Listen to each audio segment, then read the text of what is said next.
Emery King presents World Class Detroiters. Tonight, one of the world's great writers of crime fiction, the author of 41 novels, Elmore Leonard prompts fans worldwide to reach for superlatives, a product of Detroit's Catholic schools. For years, he worked alone in a room to hone a style that lets him disappear. Loved by Hollywood, his stories tell us who we are. Tonight, a special look at the man they call Dutch. Still spinning taut, funny, and fright nails at the ripe and productive age of 81. Hello, I'm Emery King with another edition of World Class Detroiters. Here are some of the things critics and reviewers have said about Detroit's own Elmore Leonard and his best-selling novels. His ear for dialogue is the best in the business. The most interesting author of crime fiction that we have ever had. A national literary treasure. The Dickens of Detroit. When a new Leonard book out, it's like Christmas morning. So welcome to Christmas in mid-May at the Borders on Woodward in Birmingham, just minutes from Elmore Leonard's home. He's on a book tour with stops that include New York, Philadelphia, St. Louis, and L.A. Tonight, he'll be signing his new one up in Honey's room for the hometown folks. Please join me in welcoming Mr. Elmore Leonard. The night Vincent was shot, he saw it coming.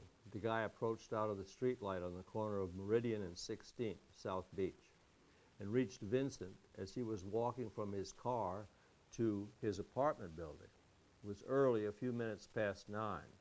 Vincent turned his head to look at the guy, and there was a moment when he could have taken him and did consider it. A typical Leonard open, jumped right into the middle of things with just the right details. He wasn't going to drop a half gallon of Gallo Hardy Burgundy, a bottle of prune juice, and a jar of ragu spaghetti sauce on the sidewalk. A cool cop playing it too cool and nearly getting himself killed to open a tale that will take us from Florida to Puerto Rico to Atlantic City. The guy was not big. He was scruffy, wore a tank and biker boots, and smelled. Someone in the New York Times called you the greatest crime writer of our time, perhaps ever. How does praise like that make you feel? The problem is that it gives reviewers something to disagree with, and they will spend time disagreeing. Instead of reviewing a book, they'll spend most of the space naming writers that they think are better, at least in some particular way. Does that bother you? For a little bit. I mean, it shouldn't, but I read all my reviews, you know, and I'm looking for good reviews. But to say that I'm the best, I don't think we should be in competition that way. Up in Honey's room, originally I was going to call it Hitler's birthday. And I told my publisher, my editor said, "You're kidding. Hitler doesn't sell anymore." Elmore started with Westerns more than a half-century ago, and when that genre began drying up in the 70s, he moved on to crime novels, usually set in Detroit, filled with gritty details, dead-on dialogue, and the uncanny ability to channel various criminal types. Books like 52 Pickup, Swag, and Unknown Man Number 89 brought him a kind of cult following. Then, in the 80s, with City Primeval, Split Images, Stick, La Brava, and Glitz, his popularity got serious. In 1985, he made the cover of Newsweek, and from then on, every new book would hit the bestseller lists. The settings and locations now were usually South Florida, where Elmore had often spent time with his family in the winter months. On the movie front, they have finished shooting 310 to Yuma, which was shot originally, I think, in 1956 or 7. Hollywood had always been interested in Elmore, and vice versa. Some good movies were made from his Western stories, including 310 to Yuma with Glenn Ford and Hombre with Paul Newman. But it took Tinseltown a long time to get Elmore's crime books right. It wasn't until the 90s, when talented directors took on books like Get Shorty and Out of Sight, that films based on his novels were both a popular and critical success. Director Quentin Tarantino made Rum Punch into Jackie Brown, perhaps the best adaptation yet. I'm not saying another word. Jackie, I hope you don't mind if I call you Jackie. So what is it about readers and crime? They're drawn into crime and mysteries because These stories always have a beginning, a middle, and an end. And the endings are always satisfying to the readers. They know that the good guys are going to win in the end. Your major characters are usually trying to outduel each other, engage themselves in a battle of wits between good and evil.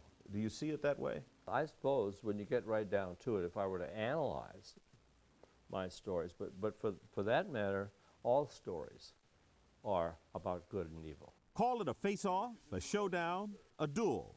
Elmore's stories often end with a lethal confrontation between his good guy and bad guy. It might sound like the clash of frontier gunslingers, but you won't find it in the westerns he used to write. I never had the two guys meet in the street because it never happened.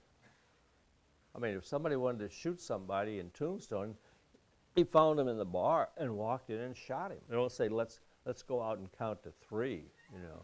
About your bad guys, you've said this: I don't think of them as bad guys, I just think of them as normal people who get up in the morning, wonder what they're going to have for breakfast, and they sneeze, and then they wonder if they should call their mother, and then they rob a bank. Yeah, that's really most of them. I mean, that's the way it is, you know. There was a guy in the paper this morning who robbed a bank because he had been let go from his job, and he robbed a bank, and the prosecutor, Gorsica, was going to give him less than a year. Now he's got a job offer, and people feel sorry for him. When we come back, how a little boy who liked to play with guns turned into a world-class novelist. Monday, it's 2 hours of the show everyone's talking about. First, an encore of the premiere of Age of Love, where these 40-year-old women try to win the heart of this 30-year-old man.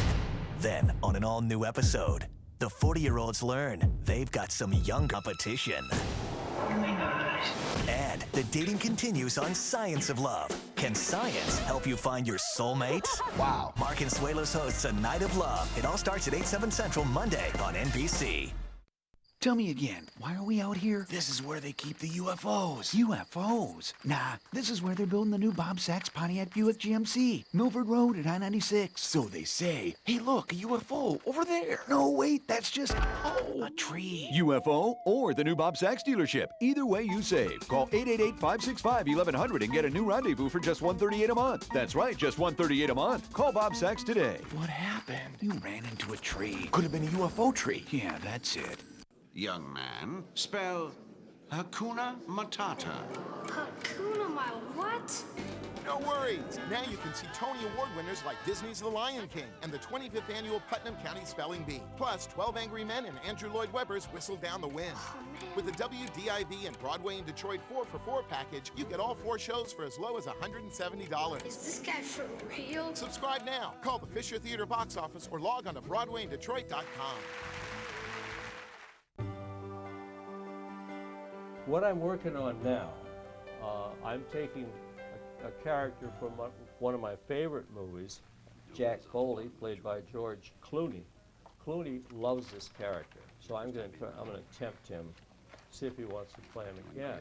Just smile, Loretta, so you don't look like you're being held up. Like every Elmore Leonard character, Jack Foley, the hip bank robber from Out of Sight, was first written the old-fashioned way, in longhand. I've been writing in longhand ever since I started, 1951, because the first few things I tried to write, I was writing on a little Royal Portable, and all I was doing was Xing out lines and starting over and starting over.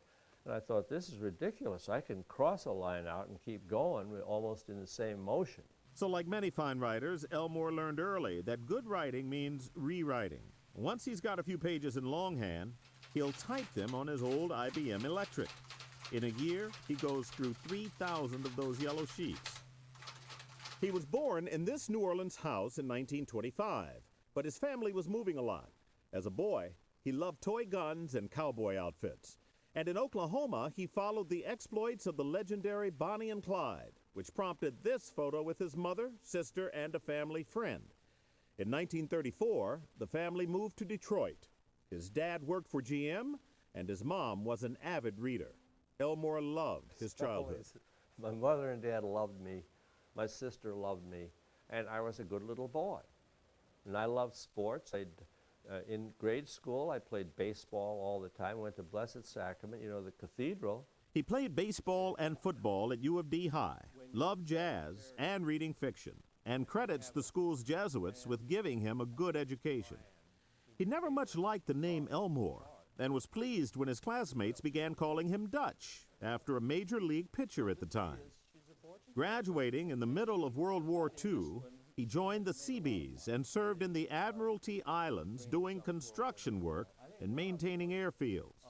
After the war, he majored in English at the University of Detroit. I was going to be reading anyway, why not take English? The plan was to go into business at his father's car dealership. I just liked the idea that I was going to be able to work, make a living, and marry my girlfriend. That was the whole idea, because I wasn't thinking of writing. But in 1948, his father died of a heart attack, and Dutch ended up going into advertising. But inspired by his love of Western movies, he nursed the idea that he'd like to write fiction. I researched Arizona in the 1880s. I researched guns, Apache Indians, different kinds of Apaches, cavalry, cowboys, what kind of coffee they drank, all of that. But Dutch was married now with a growing family that would eventually include 5 children. The only way he could find time to write was to get up at 5 a.m. and work for 2 hours before going into his ad agency job at Campbell Ewald. You have to force yourself, because the first few months, the alarm went off at 5, but I didn't get up. Finally I started to get up. I could write a page an hour then, but I had to start writing before I put the water on for coffee, or else I could blow my 2 hours. Very quickly, Dutch began selling his stories to the men's magazines and the pulps. My first sale was $1,000 to Argosy, but the better pulps, St. Grey Western and Dime Western, 15-story Western, paid 2 cents a word, and that was it. You could not make more than that. 2 cents a word? 2 cents a word. So 5,000 words, normal short story, 20 pages, $100. Those 5 a.m. writing sessions before work lasted nearly a decade. I wrote 5 books and 30 short stories, and a couple of the stories were turned into movies. So I thought, well, I'm on my way, you know. But then Dutch moved his family from Lathrop Village to a larger home in Birmingham, and he was forced to concentrate on making a living. Working on educational films for the Encyclopedia Britannica, he gave up writing fiction for 4 years. In the meantime, the market for Westerns was drying up. I had to switch over to crime, yeah. And I thought, oh my God, now when I describe something, a setting in Detroit, my readers are going to know what it looks like. You know, you describe a Western town, they're gone. So Elmore's research now centered on the world of big city cops and criminals. The first non-Western was a novel called The Big Bounce. My New York agent was very ill, went into a hospital and sent The Big Bounce to Swanee.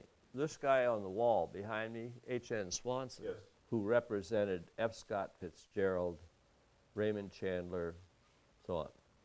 And he called me up and he said, "Kiddo, did you write this book?"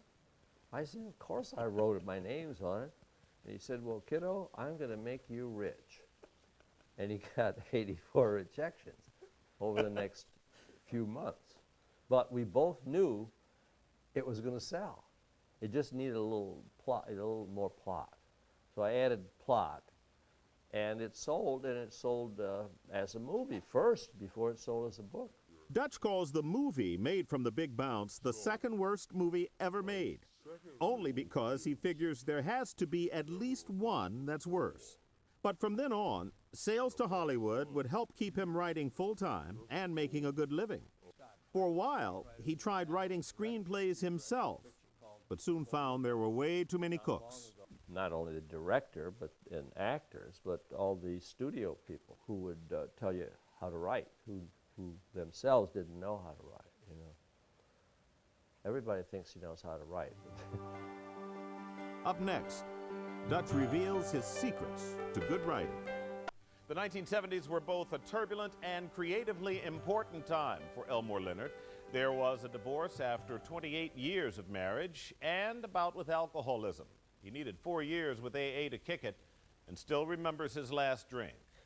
January 24th, 77, and it was scotch and Verner's ginger ale. In '79, he married Joan Shepard, who would soon be reading and offering comments on his work in progress.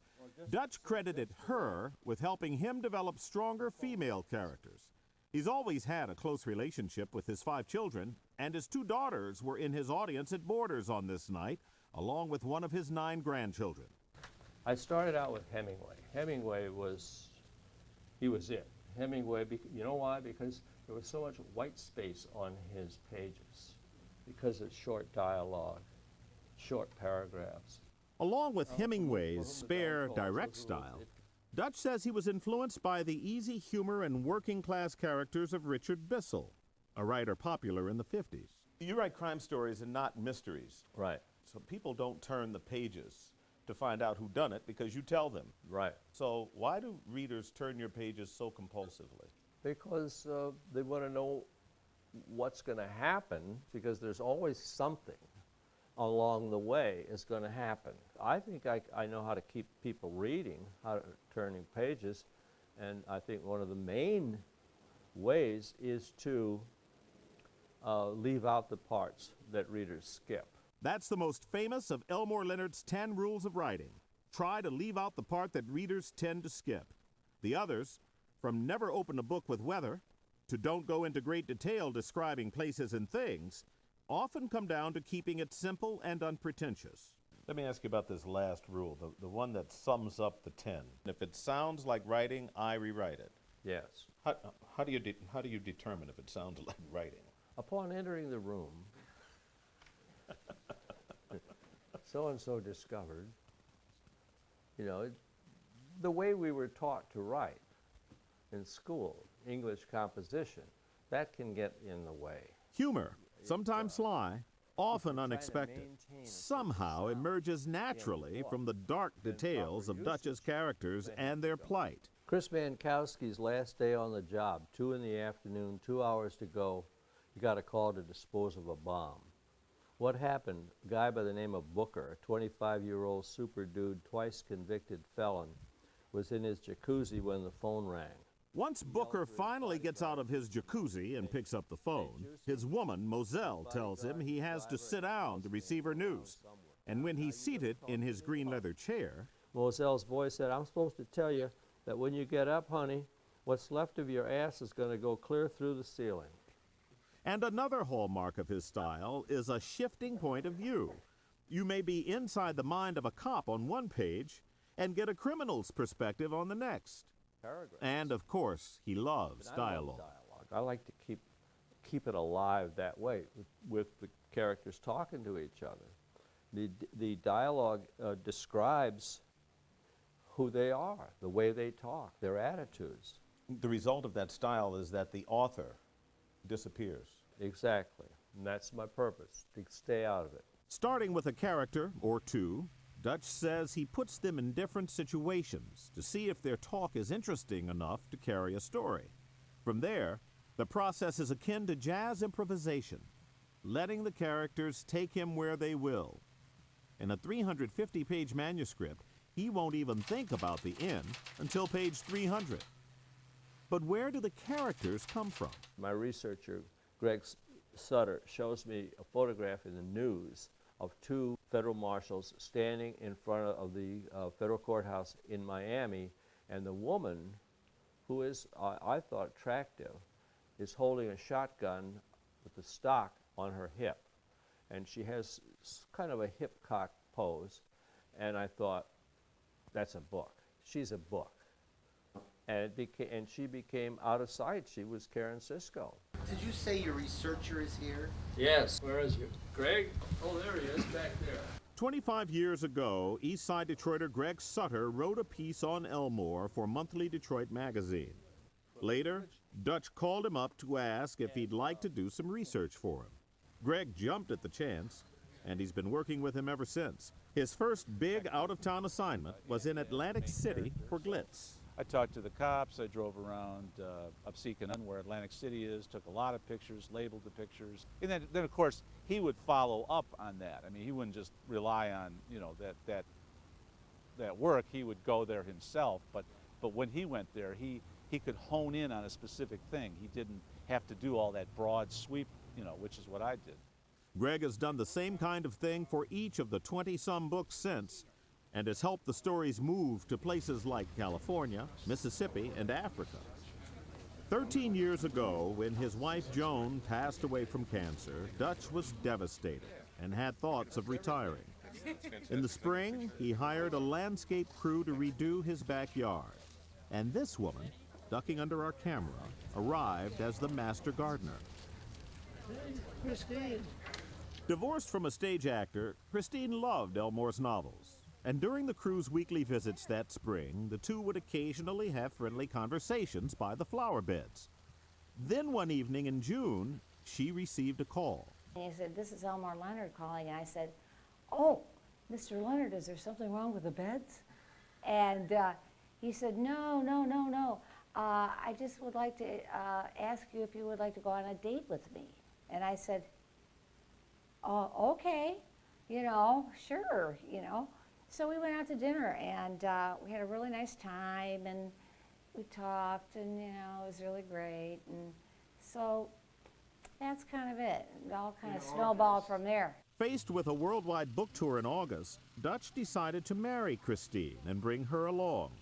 Still, there was nearly a quarter-century difference in their ages. I said, "Listen, if this doesn't work, you know, I'm walking away, and you can walk away, and that'll be it, because I really can't be married to anyone I don't really love, you know." So it managed to really work out to everyone's surprise, I must say. I think we had a lot of people betting on us not lasting too long, but we did. When we return, what's ahead for Elmore Leonard? Here's a hint. Don't bet on retirement. I hope your health is good so you can keep writing. Well, it's, no, I'm going to keep writing. It's the most fun I have, you know. Dutch says he enjoys these meetings with his readers, and no matter how long the lines, he always stays to give each of them some time. I suggested he's living the dream. Yeah. I can't believe it that I'm, you know, able to write whatever I want, and it sells enough, and my publisher loves me. And as he has for most of his 81 years, he continues to do it all right here in Detroit. I like Detroit. I've always liked Detroit. It's real. It's a real city. There's no affectation to it, certainly. In the months ahead, look for 2 new movies based on Dutch's books, a remake of 3:10 to Yuma with Russell Crowe, and British director John Madden's take on Kill Shot, starring Diane Lane and Mickey Rourke. And of course, there's a new book in progress. He's about 80 pages into Foley's back and showing no signs of slowing down. Beyond the marvelous ear, the remarkable insight, and the ability to spin enthralling tales, Elmore Dutch Leonard is a good guy. He is droll, funny, and unpretentious. Yes, he writes in a style that helps him disappear, but all those qualities seem to through in his books, and readers just seem to love him. Certainly, the extraordinary pleasure he's given all of us who can't wait for the next book makes him one of our world-class Detroiters. We'll leave you with Dutch reading lines from the one in progress, Foley's Back. Till next time, I'm Emery King. Kundo Ray said Foley was the only white guy in this bug house he could talk to. He said because Foley was cool and knew how to jail. Kundo's favorite thing was to walk the exercise yard with Foley, a couple of road dogs in tailored prison blues, and tell stories about himself. How he went to prison in Cuba for shooting a Russian guy, took his suitcase and sold his clothes and his shoes, way too big for him, for $90. Came here during the time of the boat lift from Mariel. 27 years ago, man, Fidel opened the prisons and sent all the bad guys to Miami for a vacation. How he got into different hustles, found armed robbery too scary, boosted new cars at night,